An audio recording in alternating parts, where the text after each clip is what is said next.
Hi friends, welcome to my channel. ఈరోజైతే మేము దీపావళి ఎలా సెలబ్రేషన్ చేస్తున్నామో మీకైతే ఈ వీడియోలో చూపిస్తాను. చూసేయండి. మేము దీపావళి మాకైతే నోములు ఉన్నాయి. నోములు పనులు స్టార్ట్ చేసే ముందైతే మేము పోచమ్మ గుడికి అయితే వెళ్తాము. అక్కడ బోనాన్ని నైవేద్యంగా పెట్టేసి వచ్చాక ఇంట్లో నోముల పనులు అయితే స్టార్ట్ చేసేస్తాము. చూసేయండి. మేమైతే పోచమ్మ గుడిలోకి అయితే వెళ్తున్నాము. కాళ్ళు కడుక్కొని లోపలికైతే మా మమ్మీ బోనం తీసుకొని అయితే వెళ్తుంది.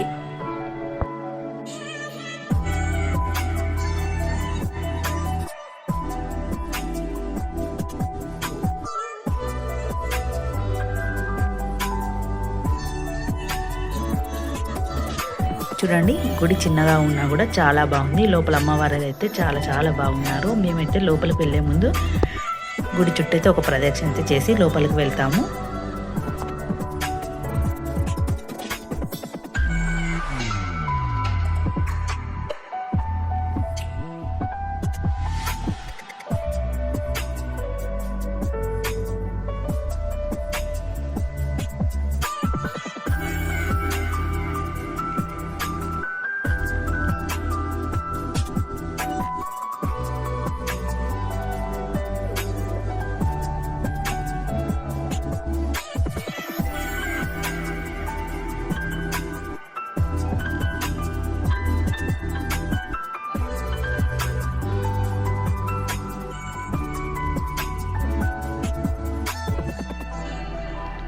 చూడండి, అమ్మవారైతే ఎంత బాగా కనబడుతున్నారో. పెద్ద పెద్ద కళ్ళతోనైతే చాలా బాగుంది అమ్మవారైతే. మేమైతే ఇక్కడ బోనాన్ని నైవేద్యంగా అయితే మా మమ్మీ సమర్పిస్తుంది. చూసేయండి ఎలా సమర్పిస్తుందో. 5 తమలపాకులు అయితే వేసి అందులో నైవేద్యం అయితే సమర్పిస్తుంది. గుళ్ళు పనిచేసి ఆవిడ మా అందరికీ బొట్టయితే పెడుతున్నారు.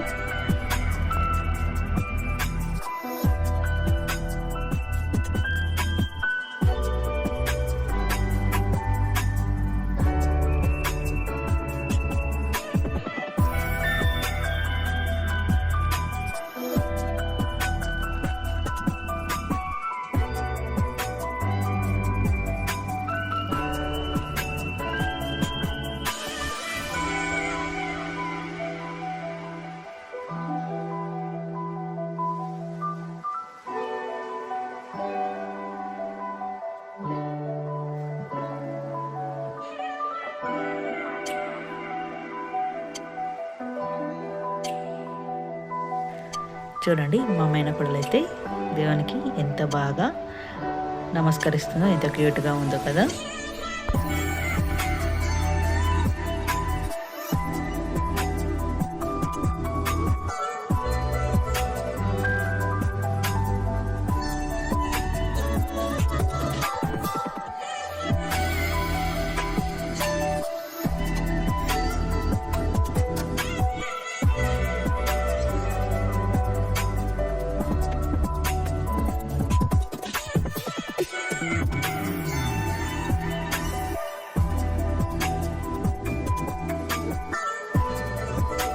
చూడండి, బోనాన్ని అయితే సమర్పిస్తుంది. బోనం అంటే పసుపుతో చేసిన అన్నం అన్నమాట. మేమైతే ఇలా పెడతాము. కొందరు బెల్లంతో చేసిన అన్నం కూడా పెడతారు. అందులో కాస్త పెరుగైతే వేస్తారు. ప్రసాదంగా అయితే బెల్లమును పప్పులు అయితే తీసుకువచ్చింది. అమ్మవారికి బెల్లంతో పప్పులు చేసిన నైవేద్యం అంటే చాలా ఇష్టము. చూడండి, అమ్మవారు అయితే చాలా చాలా బాగున్నారు. చూడడానికైతే 2 కాళ్ళు చాలడం లేదు కదండి. అమ్మవారు అయితే అంత బాగున్నారు. మా మమ్మీ అయితే కొబ్బరికాయ అయితే మొక్కేసి బయట అయితే కొట్టాలి, గుళ్ళో అయితే కొట్టడానికి వీలు లేదు.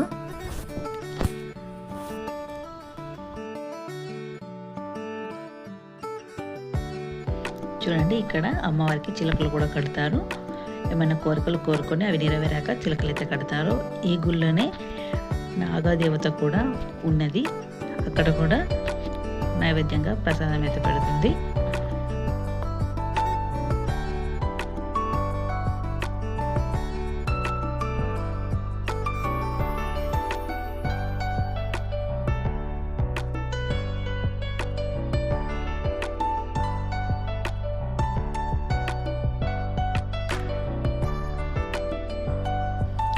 ఇక్కడ ఈ దేవుని కూడా నైవేద్యం ప్రసాదం దీపం అయితే వెలిగించింది. ఇప్పుడైతే అమ్మవారి గుళ్ళోకి అయితే వెళ్ళిపోదాం.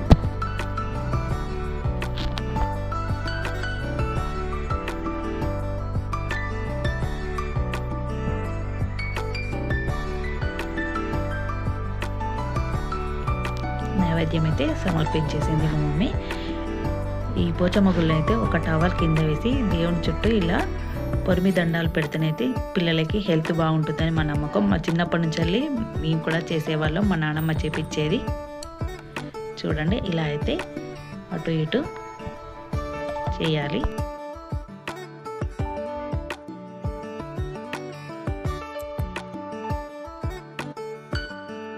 ముందు మా మేనకోడలు, తర్వాత మా బాబు కూడా ఇలా చేశాడు. మేము ప్రసాదం కూడా తీసుకున్నాము.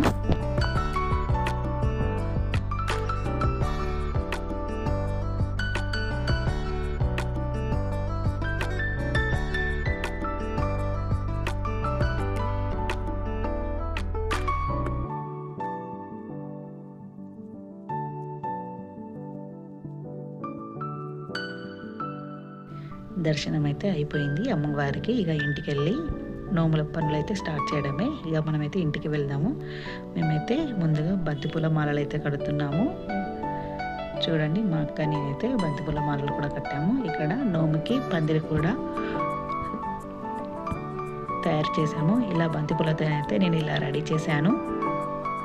నోము పెట్టే పందిరి మా మేనత్త మామిడాకులు అయితే కూర్చుతుంది ఆ పందిరికి. చూడండి ఇలా దేవుని మందిరం అయితే ఇలా తయారు చేసాము. ఇది మల్లన్న తొట్టె అంటారు. దానికి బంతిపూలు అయితే ఇలా కట్టాము మేము. చాలా బాగుంది కదా.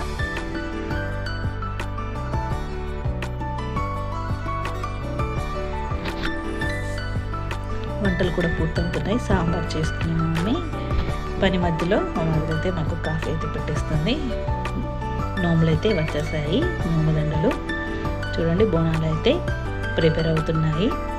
ఒకటేమో బెల్లంతో చేసే రైస్, ఒకటేమో పసుపు రైస్ తోని బోనాలు అయితే చేస్తారు. బెల్లపన్నం అయితే రెడీ అయిపోయింది. ఇప్పుడు పసుపన్నం రెడీ అవుతుంది.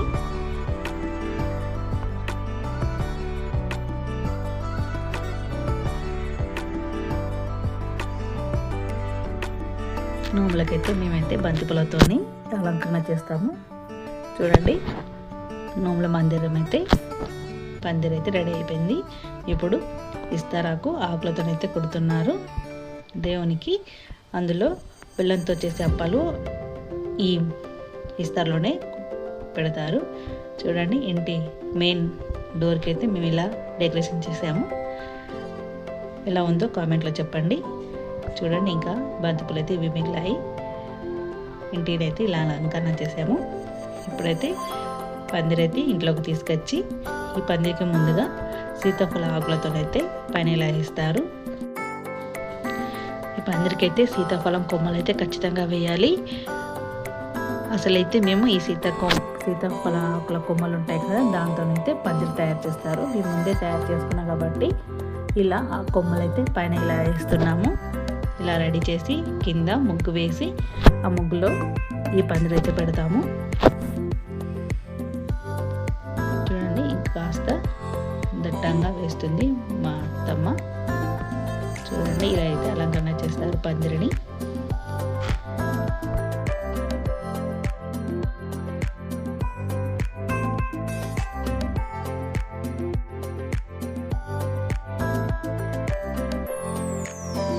ఈ పందిరికి తంగేడు పూలు కూడా ఖచ్చితంగా ఉండాలి. అందుకే కొద్దిగా తంగడి పువ్వులు కూడా తీసుకువచ్చారు. ఈ తంగడి పువ్వులు ఈ పందిరికి అలంకరించాలి. చూడండి ఇలా అయితే పెట్టుకోవాలి. తంగడి పూలు బాగుంటే వాటితోనూ ఒక మాలలాగా చేసి కడతాము. కానీ ఈసారి తంగడి పువ్వు సరిగ్గా దొరకలేదు, కొంచెమే దొరికింది కాబట్టి ఇలా అయితే పెడుతున్నాము.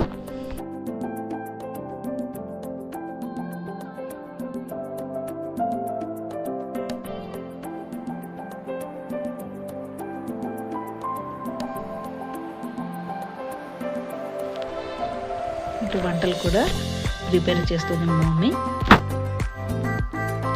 చూడండి అయితే డెకరేషన్ చేస్తున్నాం లాస్ట్గా ఫినిషింగ్ కోసం.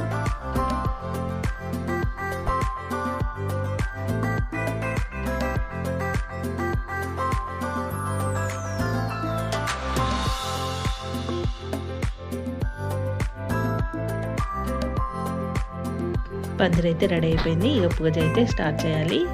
చూడండి, పందిరిలో అయితే మేము తయారు చేసిన బెల్లం అప్పాలు కొన్ని పండ్లు పెట్టాము. నోము కుండలైతే దేవుని రూముల నుంచి తీసుకొచ్చి వెనక సైడ్ పెట్టాము. చూడండి, పెట్టి వాటికి కూడా బంతిపూల మాలలు చుట్టాము. బోనాలు తయారు చేసినవి పక్కకు పెట్టుకోవాలి. మేమైతే రెడీ అయితే పూజకైతే స్టార్ట్ అయ్యి కూర్చున్నాము. చూడండి, మా మైనల్లుడు అయితే రెడీ అయ్యి కూర్చున్నారు. చూడండి, ఎంత బాగా డెకరేషన్ చేసాము నోము మందిరాన్ని. చూడండి ఒకసారి మీరే, చాలా బాగా వచ్చింది. అటైతే తయారు చేసిన బోనాలు కూడా పెట్టాము, బిందెలు. మా నోము మందిరం ఎలా ఉందో కామెంట్లో చెప్పండి. మా మేనకోడలు అయితే మా డాడీ దగ్గర అయితే కూర్చుంది. చూడండి, మేమైతే రెడీ అయితే వచ్చాము. ఎలా రెడీ అయితే ఒకసారి అయితే చూడండి. ఈ నోము తయారు చేసేటైతే సమ్మక్క దేవుని కూడా పూజ చేసింది మా మమ్మీ. అలాగే కూరాడి కుండ కూడా పూజించాలి ఆ ఇంటి ఆడబిడ్డలు. ఒక్కొక్కరం అయితే వచ్చి దేవునికి పసుపు కుంకుమ అవి అయితే వేస్తున్నాము. ఈ బెల్లపప్పల లోపలే ఒక ఉడకబెట్టి అందులో పసుపు గోధుమను అయితే తయారు చేసి అందులో ఈ పసుపు కుంకుమ అవి అయితే వేయాలి ఇంట్లో అందరూ. చూడండి, వ్రతకథ అయితే చదవడానికి ప్రిపేర్ అవుతున్నారు. వీళ్ళైతే ఇక బంతిపూలు అయితే డెకరేషన్ చేసాము. ఇప్పుడు వీళ్ళైతే రెడీ అయితే వచ్చాము పూజకైతే కూర్చోడానికి. చూడండి, ఇంట్లో అయితే ఇలా పూజా మందిరంలో ఒక్కొక్కరుగా వచ్చి కూర్చుంటారు. మా పిల్లలు చూడండి ఇలా అయితే తయారయ్యి వచ్చారు. ఇక పూజ అయితే స్టార్ట్ అవుతుంది. అందరం అయితే వెళ్తున్నాం పూజ కోసం. ఈ నోములో అయితే ఇది పార్ట్ 1, పార్ట్ 2 కూడా వస్తుంది. పూజ ఎలా జరిగిందో, వ్రతకథ ఎలా ఉంటుందో నెక్స్ట్ పార్ట్లో చూపిస్తాము మేము. ఈ వీడియో మీకు నచ్చినట్లయితే లైక్ చేయండి, కామెంట్ చేయండి. ఫస్ట్ టైం మా ఛానల్ చూసిన వాళ్ళైతే సబ్స్క్రైబ్ చేయడం మర్చిపోకండి. నెక్స్ట్ పార్ట్తో మళ్ళీ కలుద్దాం. అందరూ కేదారేశ్వర వ్రతకథ అయితే చెబుతాను. ఆ పార్ట్లో ఖచ్చితంగా చూడండి. నెక్స్ట్ పార్ట్తో మళ్ళీ కలుద్దాం.